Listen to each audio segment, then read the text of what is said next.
Work न हुई ऐं अॼु जॾहिं उहा टीम वर्क ठही तैयार थी आहे त तव्हां ॾिसो रुॻो असीं क्लिक था कयूं त सॼी सिंध गॾु थी वञे।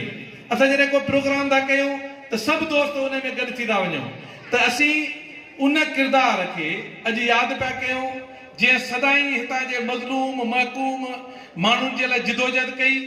जिते कबीलाई तकरार हुया उन्हनि कबीलाई तकरारनि खे ख़तमु कराइण जे लाइ ॾींहुं राति महिनत कई। न्याणियूं सैयद मेड़ खणी उन्हनि जे धर्म ताईं पहुतो ऐं वॾा में वॾा जेके तकरार हुया जिते सवे माण्हुनि जा खून थी चुका हुया उन्हनि मसइलनि खे मोहम्मद सफ़र चांडे हल करायो। ऐं उहा साॻी तवका उहे साॻियूं उमेदूं ऐं पंहिंजे चेयरमैन ते मौजूदा चेयरमैन में रखां थो त उहो उन साॻी जुस्तजू सां साॻी महिनत सां हलंदो ऐं इन सभिनी मामलनि ते पंहिंजी गूढ़ी नज़र बि रखंदो ऐं जिदोजहद बि कंदो ऐं असांजे लाइ हिकिड़ो उत्साह पैदा कंदो त भई सचवा जागे थी।